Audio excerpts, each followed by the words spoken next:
கர்த்தருடைய பரிசுத்த நாமம் இந்நாளிலும் மகிமைப்படுவதாக. மீண்டுமாய் உங்கள் அனைவரையும் ஆண்டவர் இரட்சகருமாய் இயேசு கிறிஸ்து நாமத்தினாலே வாழ்த்துகிறேன், ஆசீர்வதிக்கிறேன். கர்த்தருடைய ஆசீர்வாதம் உங்கள் சிரசின் மேலே தங்குவதாக. அல்லேலூயா. இந்த நாளிலும் தியானிக்கும்படியாக எடுத்துக்கொண்டு வாசிக்கலாம். 2 தீமோத்தேயு 4ஆம் அதிகாரம் 7, 8 வசனங்கள். 2 தீமோத்தேயு 4ஆம் அதிகாரம் 7, 8 வசனங்கள். நல்ல போராட்டத்தை போராடினேன், ஓட்டத்தை முடித்தேன், விசுவாசத்தை காத்து கொண்டேன். இது முதல் நீதியின் கிரீடம் எனக்காக வைக்கப்பட்டிருக்கிறது. நீதியுள்ள நியாயாதிபதியாகிய கர்த்தர் அந்நாளிலே அதை எனக்கு தந்தருளுவார். எனக்கு மாத்திரமல்ல, அவர் பிரசன்னமாகுதலை விரும்பும் யாவருக்கும் அதை தந்தருளுவார். இந்த வார்த்தைக்காய் கர்த்தரை ஸ்தோத்திரிப்போமா? ஸ்தோத்திரம், ஸ்தோத்திரம், ஸ்தோத்திரம், ஸ்தோத்திரம். அல்லேலூயா. பாருங்க, அப்போஸ்தலனாகிய பவுல் தீமோத்தேயுக்கு எழுதும்போது இவனமாய் சொல்லுகிறார், நல்ல போராட்டத்தை போராடினேன், ஓட்டத்தை முடித்தேன், விசுவாசத்தை காத்து கொண்டேன். இது முதல் நீதியின் கிரீடம் எனக்காக வைக்கப்பட்டிருக்கிறது. நீதியுள்ள நியாயாதிபதியாகிய கர்த்தர் அந்நாளிலே அதை எனக்கு தந்தருளுவார். எனக்கு மாத்திரமல்ல, அவர் பிரசன்னம் ஆகுதலை விரும்பும் யாவருக்கும் அதை தந்தருளுவார். கரங்களை தட்டி கர்த்தருக்கு மகிமை செலுத்தும். அல்லேலூயா. பவுலுக்கு மாத்திரமல்ல, தேவ பிரசன்னத்தை உணர்கிற, தேவ பிரசன்னத்திலே வாழ்கிற, கர்த்தருக்குள் வாழ்கிற, வேத சத்தியத்தின்படி வாழ்கிற, பரிசுத்தமாய் வாழ்கிற, நீதிமானாய் வாழ்கிற, விசுவாசத்திலே உறுதியாய் தரித்து நிற்கிற ஒவ்வொருவருக்கும் அதை கர்த்தர் தந்தருளுவார். அல்லேலூயா. அதை பெற்றுக்கொள்ள வேண்டும் என்று சொன்னால் ஒரு போராட்டம் இருக்கிறது. அந்த போராட்டத்தை என்ன செய்ய வேண்டும்? ஓடி ஜெயிக்க வேண்டும். நல்ல போராட்டமாக அதை மாற்றிக்கொள்ள வேண்டும். நல்ல போராட்டத்தை இவர் என்ன செய்கிறார்? போராடி ஓட்டத்தை என்ன செய்கிறார்? முடிக்கிறார். அப்ப கர்த்தர் வைத்திருக்கிறதான அந்த கிரீடத்தை நாம் பெற்றுக்கொள்ள வேண்டும் என்று சொன்னால் நல்ல போராட்டத்தை போராட வேண்டும். இன்று அநேக விதமான போராட்டங்களிலே இருக்கிறார்கள். போராட்டம் இல்லாத வீடுகளே இல்லை என்று சொல்லலாம். யாரை கேட்டாலும் பாஸ்டர் போராட்டம், போராட்டம், எனக்கு போராட்டம், எனக்கு போராட்டம், எனக்கு போராட்டம், எனக்காக ஜெபிங்க, ஜெபிங்க, இப்படி சொல்கிற மேக்சிமம் 100% என்று சொல்லலாம். வாய் எடுத்தாலே உடனே வருகிற வார்த்தை என்னது? போராட்டம் பாஸ்டர். என்ன பிரச்சனை வந்தாலும் போராட்டம் என்று சொல்கிறோம். ஆனா போராட்டம் தேவைதான். அந்த போராட்டத்தை நாம் போராடி ஜெயிக்க வேண்டும். ஒரு அல்லேலூயா சொல்லுங்க பார்க்கலாம். அல்லேலூயா. அந்த போராட்டத்தை நாம் போராடி ஜெயிக்க வேண்டும். பவுல் சொல்லும் போது அதைத்தான் சொல்கிறார். நான் என்ன செய்கிறேன்? இந்த போராட்டத்தை போராடினேன், நல்ல போராட்டத்தை போராடினேன். இந்த போராட்டத்தை போராடி ஜெயித்தால் நமக்கு என்ன கிடைக்க போகிறது? நீதியின் கிரீடம் கிடைக்க போகிறது. அல்லேலூயா. அதை எப்போ தரப்போறார்? நியாயாதிபதி வரப்போகிறார், ஆண்டவராய் இயேசு கிறிஸ்து வரப்போகிறார். அப்போது அதை நாம் பெற்றுக்கொள்வோம். இப்ப உடனே அல்ல. இப்ப நாம் சரியாய் நல்ல போராட்டத்தை போராடி ஓட்டத்தை முடித்து விசுவாசத்தை காத்துக்கொள்வோம் என்று சொன்னால் அவர் வைத்திருக்கிற ஜீவ கிரீடம், நீதியின் கிரீடம், மகிமையின் கிரீடம், அப்படி சொல்லிக்கொண்டே போகலாம். எல்லா விதமான கிரீடங்களையும் நமக்கு தந்து பரலோக வாசியாக நம்மை அவரோடு கூட சேர்த்துக் கொள்வார். கரங்களை தட்டி கர்த்தருக்கு மகிமை செலுத்தும். அல்லேலூயா. இந்த வசனத்தை நீங்கள் பார்க்கும்போது போராட்டமே வேண்டாம் என்று சொல்ல முடியாது. போராட்டம் இல்லை என்று சொன்னால், போராட்டத்திலே நல்ல போராட்டத்தை நாம் போராடவில்லை என்று சொன்னால், நாம் அதிலே ஜெயிக்கவில்லை என்று சொன்னால், ஓடி முடிக்கவில்லை என்று சொன்னால், அந்த பரலோக ராஜ்யத்தை சுதந்திரிக்க முடியாது. அப்ப போராட்டமே வேண்டாம், சுகபோகமா இந்த வாழ்ந்தால் போதும் அப்படின்னு நினைத்தால் அர்த்தம் என்ன? பரலோக ராஜ்யத்துக்கு போக முடியாது. அப்ப எங்க போவாங்க? நரகத்துக்கு தான் போகணும். எல்லாரும் சுகபோகமாய் வாழ நாம் விரும்புகிறோம். வேதம் சொல்லுகிறது, சுகபோகமாய் வாழுகிறவர்கள் உயிரோட செத்தவர்கள். அப்படின்னா பரலோக ராஜ்யத்துக்கு போவதற்கு வாய்ப்பே இல்லை. அப்ப உயிரோட செத்தவர்கள் என்று சொல்லுகிறதான இந்த சுகபோக வாழ்க்கையை மட்டும் நான் தேடிக்கொண்டு இருக்க கூடாது. இல்லையா? சின்ன சின்ன பிரச்சனை வந்தாலே நமக்கு கஷ்டமா தான் இருக்கிறது. ஐயோ பாஸ்டர் இப்படி சொல்லிட்டாரா, நம்ம போராடணுமா, உபத்திரவம் நமக்கு வேணுமா என்றெல்லாம் சிலர் யோசிக்க அதற்கு வாய்ப்பு இருக்கிறது. ஆனால் இந்த உபத்திரவம், இந்த போராட்டத்தை எல்லாம் நாங்கள் என்ன செய்ய வேண்டும்? நன்மையாய் ஓடி நல்ல போராட்டமாய் ஓடி. நல்ல போராட்டம்னா என்னது? வேத வசனத்தை விட்டு வழி விலகாதபடிக்கு விசுவாசத்தை காத்துக்கொண்டு, பரிசுத்தத்தை காத்துக்கொண்டு, தேவ பிரமாணத்தை கட்டளைகளை காத்துக்கொண்டு, என்ன விதமான போராட்டங்கள் வந்தாலும் அதிலே விழுந்து விடாதபடிக்கு, வழி விலகி போகாதபடிக்கு, விசுவாசத்திலே குறைந்து போகாதபடிக்கு, பரிசுத்தத்திலே குறைந்து போகாதபடிக்கு முடிவறிந்து நிலைத்து நிற்கிறதான். ஹல்லேலூயா. பவுலுக்கு அந்த போராட்டம் கொஞ்சம் நஞ்சம் அல்ல. நம்ம எல்லாருக்கும் தெரியும். அவன் எந்த பட்டணத்துல ஊழியத்துக்கு போனாலும் அங்க சரியா அவனுக்கு அடி கிடைக்கிறது. விளையாட்டினால் அடி, அதே போல கப்பர் சேதம், பாம்பு கடிக்கிறது, பல முறை ஜெயிலில் இருக்க வேண்டிய சூழ்நிலை வருகிறது. ஒரு முறை அவனை அடித்து செத்து போனான், தூக்கி பட்டணத்துக்கு வெளியே போட்டுட்டாங்க. அப்போதும் கூட வெளியே நின்று சொல்கிறார், அநேக உபத்திரங்களை தாண்டி தான் நம்ம பரலோகத்துக்கு போகணும்னு சீசர்களுக்கு அவர் மனதை திடப்படுத்தும்படியாக அவர் சொல்லுகிறார். அல்லேலூயா. பல பாடுகள் உண்டு, பல போராட்டங்கள் உண்டு. இதெல்லாம் தாண்டி தான் நாம் என்ன செய்ய வேண்டும்? போக வேண்டும். அவர்தான் சொல்றார், நல்ல போராட்டத்தை போராடுனேன். நமக்குள்ள ஒரு தலைவலி வந்தா தாங்க முடிய மாட்டேங்குது. ஒரு வியாதி, ஒரு கடன் பிரச்சனை, சின்ன சின்ன பிரச்சனைகள் வந்த உடனேயே விசுவாசத்தை விட்டு நம்ம என்ன செய்கிறோம்? கொஞ்சம் வழுகி போகிறோம். தேவனை விட்டே தூரம் போகிறோம். ஜெபம் குறைகிறது, வேத வாசிப்பு குறைகிறது, பரிசுத்தம் குறைகிறது, நீதிக்கேடான ஆலோசனை நாம் கேட்டு உலக பிரகாரமா சில வேளை நாம் வழி விலகி போகிறோம். அல்லேலூயா. ஆனா பவுல் இவ்வளவு பிரச்சனைகள் வந்த போதிலும் கூட என்ன செய்யல? வழி விலகவே இல்லை. அவன் விசுவாசத்தை என்ன செய்தான்? காத்து கொண்டான். விசுவாசத்தை காத்து கொண்டான். நல்ல போராட்டத்தை போராடினான். அதனால அவனாகவே சொல்ல முடிகிறது, நியாயாதிபதி ஆகிய நீதியின் தேவன் எனக்கு நீதியின் கிரீடத்தை வைத்திருக்கிறார், அவர் வரும்போது எனக்கு அதை தருவார் என்கிற நிச்சயத்தை அவன் அறிந்திருந்தபடினாலே தீமோத்தேயுவுக்கு அவர் இவனமாக எழுதுகிறார். தீமோத்தேயுவே, நான் என்ன செய்தேன்? நல்ல போராட்டத்தை போராடினேன், ஓட்டத்தை முடித்தேன், விசுவாசத்தை காத்துக்கொண்டேன். இது முதல் நீதியின் கிரீடம் எனக்காக வைக்கப்பட்டிருக்கிறது. நீதியுள்ள நியாயாதிபதியாக கர்த்தர் அந்நாளிலே அதை எனக்கு தந்தருளுவார். எனக்கு மாத்திரமல்ல, அவர் பிரசன்னமாகுதலை விரும்பும் யாவருக்கும் அதை தந்தருளுவார். அல்லேலூயா. யாருக்கெல்லாம்? யாரெல்லாம் இதில் நிலைத்து நிற்கிறார்களோ அவர்கள் அனைவருக்கும் அந்த கிரீடத்தை கர்த்தர் கொடுக்கிறார். அல்லேலூயா. யாருக்கு இந்த நீதியின் கிரீடம் வேணும்? கொஞ்சம் கை வசதி பாருங்க பார்க்கலாம். எல்லாருக்கும் வேணுமா? சரி, எல்லாருக்குமே வேணும். சந்தோஷமான காரியம், எனக்கு தான் வேணும். அப்ப இந்த ஜீவ கிரீடத்தை நாம் பெற்றுக்கொள்ள வேண்டும் என்றால் நாம் என்ன செய்ய வேண்டும்? போராட்டத்தை போராடி ஜெயித்தாக வேண்டும். அல்லேலூயா. போராட்டம் வேண்டாம்னா ஜீவ கிரீடம், நீதியின் கிரீடம், மகிமை கிரீடம் ஒன்றுமே கிடைக்க வாய்ப்பில்லை. படிக்கிற பிள்ளைகள் படித்து படித்து படித்து கடைசி எக்ஸாம் எழுதி அதில் வெற்றி பெற்றால் மட்டுமே மேற்படிப்பு. நான் பப்ளிக் எக்ஸாம் எழுத மாட்டேன் அப்படின்னு நினச்சிக்கிட்டு நீங்கள் எல்லா நாளும் ஸ்கூல் காலேஜுக்கு போனாலும் அந்த கடைசி எக்ஸாம் எழுதாவிட்டால் உங்களுக்கு ப்ரமோஷன் இல்லை. நம்ம எல்லாருக்கும் தெரிந்த காரியம் தான். அல்லேலூயா. அதுபோல போராட்டமே வேண்டாம், உபத்திரமே வேண்டாம் அப்படின்னா நம்ம படித்து வேதத்திலே முன்னேற முடியல, விசுவாசத்தில் வேரூன்றி வளர முடியவில்லை, நாம் நிற்கிற இடத்துல அப்படியே நிற்கிறோம் என்பதுதான் அர்த்தம். அல்லேலூயா. நாம் கர்த்தருக்குள் வளர வேண்டும். வளர்ந்தால் மட்டுமே அந்த பாக்கியத்தை நாம் பெற்றுக்கொள்ள முடியும். கரங்களை தட்டி நாம் கர்த்தருக்கு மகிமை செலுத்துவோம். அல்லேலூயா. அநேக சொல்ல போராட்டமே வேண்டாம் பாஸ்டர், எனக்கு தாங்க முடியாது பாஸ்டர், பட்ட பாடு போதும், இனி எனக்கு பாடு வேண்டாம் அப்படின்னு அநேகர் சொல்கிறார். ஒருவர் என்கிட்ட கொஞ்சம் வாக்குவாதமே பண்ணார். அவர் பட்ட பாடுகளை குறித்து நடத்திலே பகிர்ந்து கொண்டார். அப்போது நான் சொன்னேன், ஓகே பிரதர், நாங்கள்லாம் இப்படி இந்த பாடுகளை தாண்டி தான் வந்திருக்கிறோம். வேதத்திலும் அநேக பாடுகளை அநேகர் பட்டிருக்கிறார்கள். கர்த்தருக்காக ஊழியம் செய்த அத்தனை பேருமே பாடுகள் பட்டிருக்கிறார்கள், வேதனைப்பட்டிருக்கிறார்கள். அவர்கள் மரிக்கும் தருவாயில கூட பலவிதமான சித்திரவதை செய்திருக்கிறார்கள், கொலை செய்திருக்கிறார்கள், ஜெயிலில் அடைத்திருக்கிறார்கள். இப்படிப்பட்டதான போராட்டத்தை தாண்டி தான் நம்ம எங்க போறோம்? பரலோகத்துக்கு போனோம். அநேக உபத்திரவங்களை தாண்டி தான் பரலோகத்துக்கு போனோம். நீங்க உங்களை சின்ன பிள்ளைகள் தான் இப்போ இருக்கிற, நீங்க நடுப்பருவத்துக்கு வந்துட்டீங்க. ஆனா இன்னும் உங்களுடைய வாழ்க்கை உங்க அப்பாவை விட அதிகமான வயதுகள் நீங்கள் வாழ வேண்டி இருக்கிறது, இன்னும் வருஷங்கள் நிறைய இருக்கிறது. அப்போ என்ன ஆகும்? இந்த உபத்திரவங்கள் இன்னும் தொடர்ந்து சில உபத்திரவங்கள் வரத்தான் செய்யும். ஆனா இந்த உபத்திரவத்தை எல்லாம் நம்ம தாண்டி போவதற்கு கர்த்தர் நமக்கு பலம் தருவார். அல்லேலூயா. அப்படின்னு தான் சொன்னேன். நல்ல அன்பா இருக்கிற ஒரு சகோதரனிடத்துல இதை கேட்ட மாத்திரத்துல இன்னும் பாடுபடணும் நான் சொல்றீங்க, இன்னும் உபத்திரவம் உண்டு நான் சொல்றீங்க, எனக்கு முடியவே முடியாது அப்படின்னு சொல்லிட்டார். அல்லேலூயா. அப்ப யார் யாருக்கு முடியாதோ அவர்கள் அடுத்த படி போக முடியாது.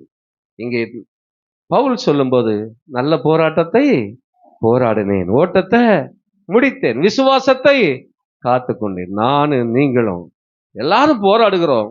ஆனா நம்ம நல்ல போராட்டம் தான் போராட வேண்டும். அல்லேலூயா. ஓட்டத்தை நம்ம முடிக்க வேண்டும், விசுவாசத்தை காத்துக்கொள்ள வேண்டும். அப்படி காத்துக்கொண்டோம்னா நீதியின் கிரீடம் நமக்காக வைக்கப்பட்டிருக்கிறது. நீதியின் தேவன் வருகிற நாளிலே, அந்த நியாயாதிபதி வருகிற நாளிலே அதை நமக்கு தந்தருள்வார். நமக்கு மட்டுமல்ல, அவருடைய பிரசன்னத்தை உணர்கிற அனைவருக்கும் அதை கொடுக்க போகிறார். கரங்களை தட்டி நாம் கர்த்தருக்கு மகிமை செலுத்துவோம். அல்லேலூயா, அல்லேலூயா. இப்ப உங்களை பார்த்து கேட்கிறேன், போராட்டம் தேவையா தேவையில்லையா? தேவைதான். கர்த்தர் நல்லவர். அந்த போராட்டத்தை எல்லாம் ஜெயிப்பதற்கு கர்த்தர் நமக்கு பலன் தருவார். ஆனா சிலர் உள்ள இருந்து சிரிக்கிறாங்க, இன்னும் தான் போராடாம வேணும், பட்ட போராட்டம் எனக்கு போதாதா, உபத்திரம் எனக்கு போதா. உள் மனசு சொல்லுது, வாய் என்ன சொல்லுகிறது? போராடுறதுக்கு ரெடி அப்படின்னு சொல்லுது. சரி, யோபு என்ன சொல்கிறார் பாத்துங்களா? 7ஆம் அதிகாரம் 1ஆம் வசனத்தை வாசிக்கலாம். யோபு 7:1. பூமியிலே போராட மனுஷனுக்கு குறிக்கப்பட்ட காலம் பூமியிலே போராட மனுஷனுக்கு குறிக்கப்பட்ட காலம் உண்டல்லவோ?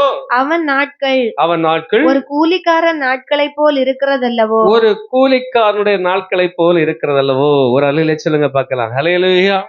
அப்ப பூமியிலே போராட மனுஷர்களுக்கு கொஞ்சம் காலம் வைக்கப்பட்டிருக்கிறது. கொஞ்சம் காலம் போராடித்தான் ஆக வேணும். போராடலன்னா அந்த ராஜ்யத்தை நம்ம பெற்றுக்கொள்ள முடியாது. கொஞ்ச காலம், ஒரு குறிப்பிட்ட காலம் மனுஷன் இந்த பூமியில போராடித்தான் ஆக வேண்டும். அல்லேலூயா. அது நல்ல போராட்டமா இருக்க வேண்டும். அநியாயம் செய்து போராடுகிறது இல்லை, நீதியாய் வாழ்ந்து போராட வேண்டும். அல்லேலூயா. கிறிஸ்துக்குள் வாழ்ந்து போராட வேண்டும். அதுதான் நல்ல போராட்டம். அது சொல்லுகிறாரு, கூலிக்காரனை போல. அல்லேலூயா. அந்த நாட்கள் கடந்து, கூலிக்காரனுடைய நாட்கள் எப்படி? காலையில வேலைக்கு போறான், சாயங்காலம் ஆகிறது வரைக்கும் நல்ல வியர்வை சிந்தி அந்த வெயில் மழை என்றெல்லாம் பாராதபடிக்கு உழைத்து கஷ்டப்பட்டு படுகிறான். சாயங்காலம் ஆகும்போது சம்பளத்தை வாங்கிட்டு போறான். அந்த சம்பளம் கூலி அவன் கையில வரும்போது அந்த ஒரு நாள் பட்ட பிரயாசத்தை அவன் என்ன செய்ய மாட்டான், நினைக்க மாட்டான். வேலை செய்யும் போது ஒரு அளவு வயிறு வருத்தமா இருக்கிறதுன்னு சொல்லி வேலை செய்தா கூட சாயங்காலம் அந்த கூலியை வாங்கும்போது அவன் சந்தோஷமா வீட்டுக்கு போவான். இந்த காசை வச்சு நான் குடும்பத்தை என்ன செய்வேன், சந்தோஷமா நடத்தினோம், ரொம்ப சந்தோஷமா போறது போல. இந்த கூலிக்காரனை போல கர்த்தருடைய பிள்ளைகளாக எனக்கும் உங்களுக்கும் போராட்டம் உண்டு. இந்த போராட்டம் கூலிக்காரனை போலதான். சாயங்காலம் ஆகும்போது சம்பளம் வந்துடும், கூலி வந்துடும். ஜீவ கிரீடத்தை நமக்கு வைத்திருக்கிறார், மகிமையின் கிரீடத்தை வைத்திருக்கிறார், நீதியின் கிரீடத்தை நமக்கு வைத்திருக்கிறார், வாடாத கிரீடத்தை நமக்கு வைத்திருக்கிறார். அதெல்லாம் அணிந்து பரலோக ராஜ்யத்தில் நிற்கும் போது என்ன பெரிய சந்தோஷம் உண்டாகும். அல்லேலூயா. வேலை செய்கிறவன் கூலிக்கு பாத்திரவான், நிச்சயமா அவன் கூலியை வாங்கியே ஆகும். அதுபோல கிறிஸ்துவுக்காக வாழ்கிற நாம் ஒவ்வொருவரும் நமக்கு விரோதமாக எழும்புகிற போராட்டத்தை நல்ல போராட்டத்தின் மூலமாக நான் ஜெயிப்போம் என்று சொன்னால், ஓடி முடிப்போம் என்று சொன்னால், விசுவாசத்தை காத்துக்கொள்வோம் என்று சொன்னால், தேவ பிரசன்னத்தை உணர்கிற அனைவருக்கும் அந்த பாக்கியத்தை கர்த்தர் கொடுக்கிறார். கரங்களை தட்டி கர்த்தருக்கு மகிமை செலுத்தும். அல்லேலூயா, அல்லேலூயா. ஆகையினால் நாம் என்ன செய்ய வேண்டாம்? போராட்டத்தை குறித்து பயப்பட வேண்டாம், உபத்திரவத்தை குறித்து பயப்பட வேண்டாம், சோதனைகளை குறித்து பயப்பட வேண்டாம். சோதனைகளை தப்பிச் செல்லக்கூடிய வழியை கர்த்தர் நமக்கு வைத்திருக்கிறார். யாரையுமே அவர் கைவிடுகிற தேவன் அல்ல. எனவே இந்த உபத்திரவங்கள் வரும்போது இந்த வேத வசனத்தை விட்டு அல்லது விசுவாசத்தை விட்டு அல்லது பரிசுத்தத்தை குறைத்து ஏதோ மனுஷனுடைய துர் ஆலோசனையை கேட்டு நாம் வழி விலகி போகாதபடிக்கு உறுதியாய் கர்த்தரை பற்றி கொண்டிருக்க வேண்டும். அல்லேலூயா, அல்லேலூயா. கொலோசியர் 1ஆம் அதிகாரம் 28, 29 வசனங்களை நாம் வாசிக்கும் போது, கொலோசியர் 1ஆம் அதிகாரம் 28, 29. எந்த மனுஷனையும் கிறிஸ்து இயேசுவுக்குள் தேறினவனாக நிறுத்தும்படிக்கு அவரையே நாங்கள் அறிவித்து எந்த மனுஷனுக்கும் புத்தி சொல்லி எந்த மனுஷனுக்கும் எல்லா ஞானத்தோடும் உபதேசம் பண்ணுகிறோம். ஒரு அல்லேலூயா சொல்லுங்க பார்க்கலாம். அல்லேலூயா. சபைக்குள்ள வந்துட்டீங்கன்னா பவுல் என்ன சொல்றாங்க, எப்பேற்பட்ட எந்த மனுஷனானாலும் சரி அவனை கிறிஸ்து இயேசுவுக்குள் தேறினவனாய் மாற்றும்படியாக நாங்கள் என்ன செய்கிறோம், உபதேசம் பண்ணுகிறோம். இந்த உபதேசம் சில வேளை கொஞ்சம் கஷ்டமா இருந்தாலும் நீங்கள் தேற வேண்டும் என்று சொல்லியே அந்த உபதேசத்தை பண்ணுகிறார்கள். இல்லையா? சபைக்குள்ள வந்துட்டீங்கன்னா அந்த உபதேசத்தை நீங்கள் கற்றுக்கொள்ள வேண்டும்.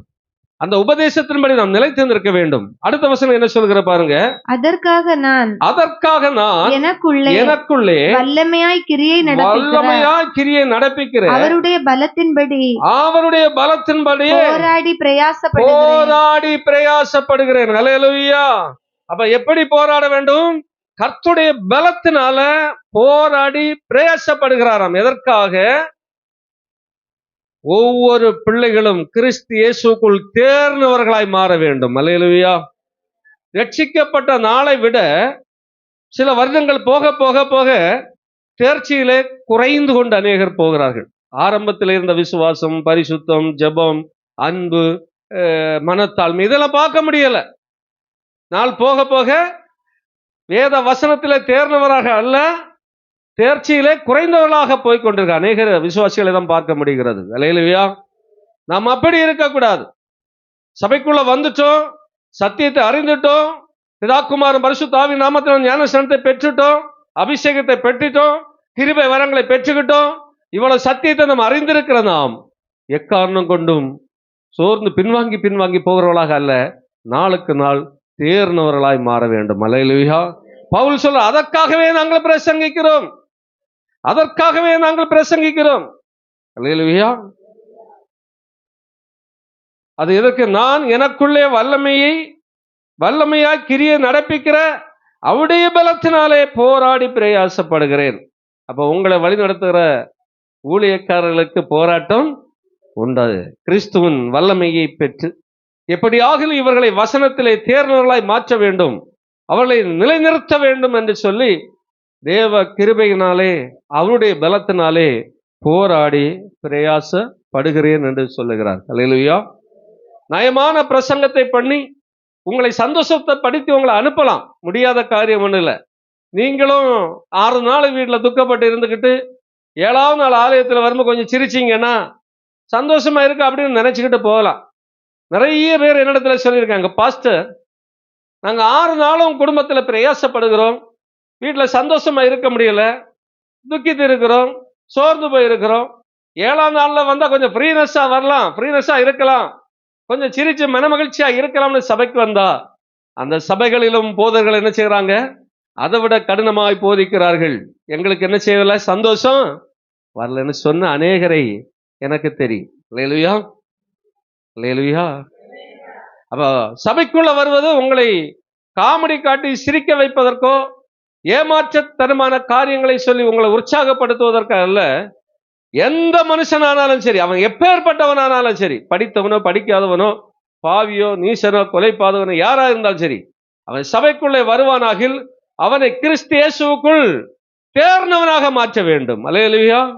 அப்ப அவனை தேர்ந்தவனாக மாற்ற வேண்டும் என்று சொன்னால் வேத வசனத்தை அவனுக்கு கொடுக்க வேண்டும். அல்லேலூயா. வேத வசனத்தை அவனுக்கு கொடுக்க வேண்டும். எனவே கர்த்தருடைய பிள்ளைகளாக நீங்கள் யாரா இருந்தாலும் சரி, கர்த்தருடைய வார்த்தை உண்மையாய் வெளியே வருகிறது என்று சொன்னால் அதை நீங்கள் வாஞ்சியோடு பெற்றுக்கொள்ள வேண்டும், அதை நீங்கள் உட்கொள்ள வேண்டும், அதன்படி நீங்கள் வாழ வேண்டும். அப்படி வாழும்போதுதான் இந்த போராட்டத்தை நான் ஜெயிக்க முடியும். அல்லேலூயா. உலகத்தில் நமக்கு போராட்டம் உண்டு.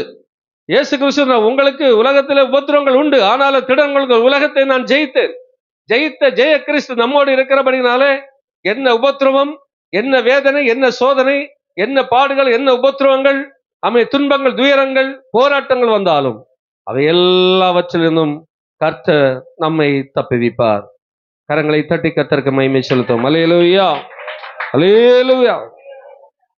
இப்போ இந்த போராட்டம் எப்படிப்பட்டதான போராட்டம், நாம் எப்படி போராட வேண்டும் என்று சொல்லி ஒரு சில சம்பவங்களை இந்த நாளிலே நாம் தியானிக்க கர்த்தர் நமக்கு உதவி செய்வாராக. பலவிதமான போராட்டங்கள் இருக்கிறது, பல விதத்திலே நமக்கு போராட்டங்கள் வந்து கொண்டு இருக்கிறது. பிசாசினால் போராட்டங்கள் வருகிறது, வியாதியினால் வருகிறது, கடன் பிரச்சனைகளால் வருகிறது, ரட்சிக்கப்படாதவர்களால் வருகிறது, இன்னும் பலவிதமான ஒவ்வொரு குடும்பத்திலும் ஒவ்வொரு விதமாக வரவுக்கு மிஞ்சின செலவுகள் இருக்கும், ஆஸ்பத்திரி செலவுகள் இருக்கும், பிராண்டி கடைக்கு போறவங்க இருப்பாங்க, இன்னும் பலவிதமான வீண் செலவுகள், ஆடம்பர செலவுகள் செய்கிறவங்க இருப்பாங்க, வீடு வாசல் இல்லாமல் இருப்பாங்க. இப்படியாக ஒவ்வொரு குடும்பத்திலும் ஒவ்வொரு தனிப்பட்டவருடைய வாழ்க்கையிலும் ஒவ்வொரு விதமான போராட்டங்கள் வந்து கொண்டிருக்கிறது. அல்லேலூயா. போராட்டம் இல்லை என்று யாரும் சொல்ல முடியாது. எல்லாருடைய வாழ்க்கையிலும் ஏதோ ஒரு விதத்திலே போராட்டம் இருக்கிறது. அந்த போராட்டத்தை நான் ஜெயிக்க வேண்டுமென்னா ஜெய கிறிஸ்துவோடு நாம் இணைந்து செயல்படுவோம் என்று சொன்னால் நிச்சயமாகவே அந்த போராட்டத்தை நாம் ஜெயிக்க முடியும். அல்லேலூயா. போராட்டம் வேண்டாம் என்று சொல்ல வேண்டாம். அந்த போராட்டத்தில் தப்பிச் செல்லக்கூடிய வழியை, அந்த போராட்டத்தை முறியடிக்கிற வழியை, அந்த போராட்டத்தை தோற்கடிக்கிற வழியை கர்த்தர் நமக்கு தந்திருக்கிற போராட்டத்தின் மூலமாக ஜெயிக்க முடியும். அல்லேலூயா. யுத்த களத்துக்கு ஒருவர் போகிறார் என்று வைத்துக் கொள்ளுங்கள். நாமெல்லாம் இப்ப எங்க நிக்கிறோம் சொல்லுங்க பார்க்கலாம்? யுத்த களத்துல தான் நிக்கிறோம். சேனை அதிபர் தான் நமக்கு தலைவராக இருக்கிறார். யாரு சேனை அதிபர்? யாரு? ஆண்டவராக இயேசு கிறிஸ்து. அவர் தான் நமக்கு முன்னால நிற்கிறார். அவருக்கு பின்னாடி நம்ம எல்லாம் யுத்தம் செய்ய போகிறோம். அல்லேலூயா. இப்போதும் யுத்தம் செய்து கொண்டுதான் கர்த்தருடைய பிள்ளைகள் பரலோக ராஜ்யத்தை சுதந்திரிக்க கூடாது என்று சொல்லி எப்படியாக ஏதாவது ஒரு காரியத்திலே அவர்களை விழத்தள்ள வேண்டும் என்று சொன்னால் பலவிதமான போராட்டங்களை அவன் உண்டு பண்ணி கொண்டிருக்கிறார். இதில் அநேகர் விழுந்தும் போகிறார்கள். இப்ப இப்படிப்பட்டதான போராட்டத்துல நாம் யுத்த களத்தில் நிற்கிறோம் என்று சொன்னால் ஒவ்வொரு நாளும் நாம் என்ன செய்யணும்? யுத்தம் செய்து பிசாசை நாம் ஜெயிக்க வேண்டும். ஜெபித்து ஜெபித்து ஜெபித்து பரிசுத்தத்துக்கு மேல் பரிசுத்தம் அடைந்து விசுவாசத்துக்கு மேல் விசுவாசத்தை காத்து வேத வசனத்தை தியானித்து தியானித்து அதன்படி வாழும்போது இப்படி வருகிறான உபத்திரவத்தில் இருந்து என்ன செய்யலாம்? நம்ம தப்பித்து கொள்ளலாம். இப்ப யுத்த களத்திலே ஒரு போர் வீரர் நிற்கிறார் என்று வைத்துக் கொள்ளுங்கள். இப்ப 2 நாட்டுக்குள்ளால யுத்தம் ஆரம்பிச்சாச்சு. அதனுடைய தளபதி யுத்தம் பண்ணிருங்க அப்படின்னு ஒரு ஆர்டர் போட்டாச்சு. இப்ப அவங்க என்ன செய்யணும்? யுத்தம் பண்ணி வாழ்வோ சாவோ யுத்தம் பண்ணி தான் ஆகணும். யுத்தம் பண்ணி ஜெயத்தை எடுப்பாங்க. ஒருவேளை யுத்தத்தில் அங்க செத்து போனா கூட அவங்களுக்கு தனி ஒரு மரியாதை அரசாங்கம் கொடுக்கிறது. அந்த குடும்பத்திற்கு நிறைய சலுகை அரசாங்கம் கொடுக்கிறது. வீர மரணம் என்று சொல்லப்படுகிறது. அல்லேலூயா. தலைமுறையாக அதை நினைவு கூறுகிறார்கள். இங்க பூமியிலே மாம்சத்திலே நாம் சாகிறது ஒரு மரணம் அல்ல. நமக்கு ஜீவனுள்ள தேசத்தில் நம்ம பிரவேசிக்க போறோம். ஆகனால இது ஒரு பிரச்சனையே இல்லை. பிறந்த எந்த மனிதனாலும் ஒரு நாள் மரிப்பது உறுதியாக இருக்கிறது. ஒருவேளை கடைசி நாள் இயேசு வரும்போது உயிரோடு இருக்கிறவர்கள் கூட ஒரு இமைப்பொழுதிலே மறுரூபமாக்கப்படுகிறார், மரித்து உயிர்க்கிறார்கள். அல்லேலூயா. அதன்படி இது மனிதனுக்கு நியமிக்கப்பட்டது. இல்லை யாரும் தப்பித்துக் கொள்ள முடியாது. ஆனா வாழ்கிற ஒவ்வொரு நிமிடமும் கர்த்தருக்காக நாம் வாழ வேண்டும். என்ன வேலை செய்கிறவர்களாக இருந்தாலும் சரி, நம்முடைய வாழ்க்கை கிறிஸ்துவுக்குள் நாம் வாழ வேண்டும். நல்ல போராட்டத்தை நாம் போராட வேண்டும். அந்த யுத்தம் செய்கிற நேரத்துல ஐயோ எனக்கு யுத்தம் வேண்டாம் அப்படி ஏன்னா குடும்பம் இருக்கு அவன் பின்வாங்கி வந்தான்னா அடுத்த நாட்டுக்கார அவன் முதுகுல என்ன செய்வான்? அடிச்சு கொண்டு போடுவான். அது வீர மரணம் ஆகாது. நெஞ்சில காயம் வரணும். வீர மரணம். அல்லேலூயா. கர்த்தருக்காக நிற்கணும்.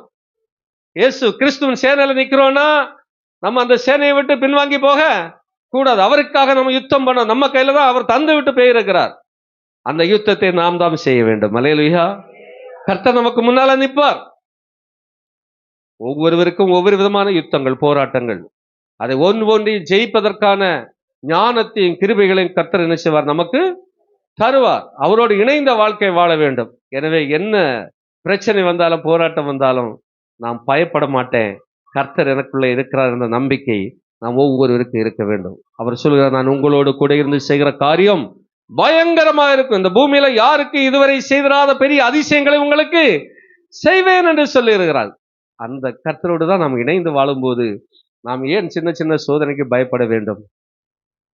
பயப்படுறவங்க ஒரு அல்லையிலே சொல்லுங்க. ஒரு சிலர் தான். பயப்பட மாட்டேங்கிறவங்க அல்லையிலே சொல்லுங்க பார்க்கலாம். ஹல்லேலூயா. கர்த்தர் நல்லவர். சரி, அப்ப இந்த யுத்த களத்துல நிக்கிறோம். நம்ம போராடி ஜெயிக்க வேண்டும். நமக்கு விரோதமாய் வருகிற சாத்தானுடைய போராட்டங்களை நாம் போராடி ஜெயிக்க வேண்டும். நாம் எப்படி போராடுவது? பவுல் இவ்வளவு அடி வாங்கின பிறகு என்ன செய்தாரு?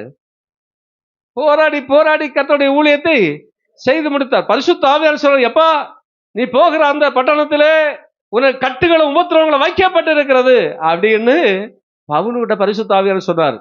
ஆனாலும் பயந்து போய் அவன் என்ன செய்யல? ஐயோ பரிசுத்த ஆவியானவரே என்கிட்ட சொல்லிட்டாரு, ஆகையில நான் போக வேண்டாம்னு அவன் நிப்பாட்டல. கர்த்தருக்காக அவன் போனான். அது அறிந்த பிறகு அதுக்கு ஏற்றபடி அவன் போனான். கிடைத்த அடி உத எல்லாத்தையும் ஜெயில் தண்டனை எல்லாவற்றையும் அவன் வாங்கினான். அல்லேலூயா. ஆனாலும் அவன் ஓட்டத்தை என்ன செய்யல? வழியில நிறுத்தல. கடைசி வரைக்கும் சரியாக ஓடினார். ஆகினால் தான் அங்க எழுதினார், நல்ல போராட்டத்தை போராடன்னு ஓட்டத்தை முடித்தேன், விசுவாசத்தை காத்துக்கொண்டு, இது முதல் நீதியின் கிரீடம் எனக்காக வைக்கப்பட்டிருக்கிறது. அது அந்த நீதியின் நியாயாதிபதி வருகிற நாள் அது எனக்கு தருவார். எனக்கு மட்டுமல்ல, அவருடைய பிரசன்னத்துக்குள்ள இருக்கிற எல்லாருக்கும் தருவார். அல்லேலூயா, அல்லேலூயா. இதை நாம் புரிந்து கொள்ளணும். அப்படி அவன் ஓடினபடினால தான் ஸ்தேவானை கொலை செய்யும் போது அதிலே ஒருவனாக இவன் இருக்கிறான். அப்புறமும் கிறிஸ்தவர்களை துன்பப்பட இயேசு கிறிஸ்துவை ஏற்றுக்கொண்டவர்களை கொலை செய்யும்படியாக பல துன்பங்களை கொடுத்தான் சபைகள் தோறும் சென்று. அடுத்தது ஒரு அதிகாரத்தை வாங்கும்படியாக இவங்களை இழுத்து எருசலேமை கொண்டு வரணும். யார் ஆண்டவரை ஆராதித்தாலும் சரி, அவங்களை இழுத்து எருசலேமை கொண்டு அவங்களை கொலை செய்யும்படியான அதிகாரத்தை பெற்றுக்கொள்ளும்படியாக போகும்போது தான் ஆண்டவர் அவனை பிடித்தார். அல்லேலூயா, அல்லேலூயா. ஆமா, அவன் கேட்கிறான், ஆண்டவரே நீர் யார்? திடீர்னு ஒரு வெளிச்சம் வருகிறது. விழுந்துட்டான். கண்ணெல்லாம் கொஞ்சம் குருடான மாதிரி ஆயிடுச்சு, செதில்கள் வந்து மூடிட்டு.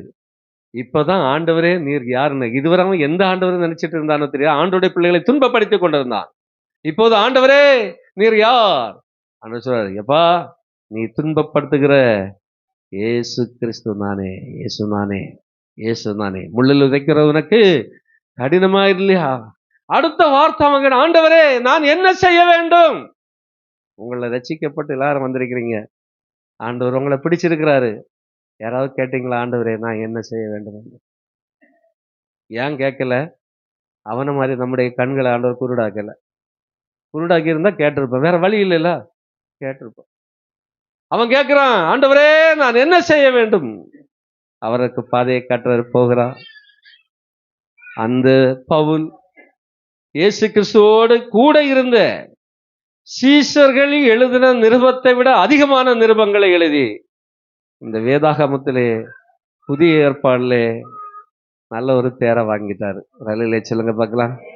மற்ற சீசர்லாம் கொஞ்சம் கொஞ்சம் எழுதியிருக்கிறாங்க, ஆனா அதிகமா எழுதினது இந்த பவுல் அப்போஸ்தலன் தான். காரணம் என்ன?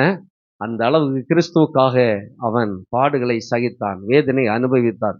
எந்த சூழ்நிலை பின்வாங்கி போகாதபடி வைராக்கியமாய் கர்த்தருக்காக, எவ்வளவு தூரம் கர்த்தருக்கு விரோதமாய் வைராக்கியமாய் இருந்தாரோ அதற்கு நேர்மாறாக கர்த்தருக்காக வைராக்கியமாய் இருந்து கர்த்தருடைய ஊழியத்தை நிறைவேற்றினவன் பவுல். அந்த பவுல் தான் சொல்லுகிறார், நல்ல போராட்டத்தை போராடினேன், ஓட்டத்தை முடித்தேன், விசுவாசத்தை காத்துக்கொண்டேன், நீதியின் கிரீடம் எனக்காக வைக்கப்பட்டிருக்கிறது. நியாயாதிபதியாக கிறிஸ்து வரும்போது அதை எனக்கு தந்தருள்வார்.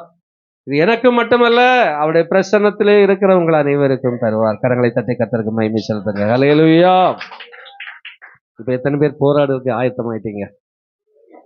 போராடலாமா? என்ன போராட்டம் வந்தாலும் பரவாயில்ல, கிறிஸ்து நம்மோடு இருக்கிறபடியால் நம்ம என்ன செய்கிறோம்? போராடி ஜெயிக்க போகிறோம். சந்தோஷம் தானே? அப்ப இனி போராட்டம் வேண்டான்னு யாருமே சொல்ல மாட்டீங்க தானே, இல்லையா?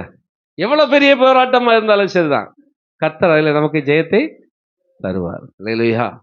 சரி, முதலாவது நம்ம ஜெபத்திலே போராட வேண்டும். எங்க முதல் போராட்டம் எப்படி? நமக்கு பலவிதமான போராட்டங்கள் வந்து கொண்டிருக்கிறது. அந்த போராட்டங்களை நாம் ஜெயிக்க வேண்டும் என்று சொன்னால் எந்த மனிதனை நம்பி இருந்தாலும் ஜெயிக்க முடியாது.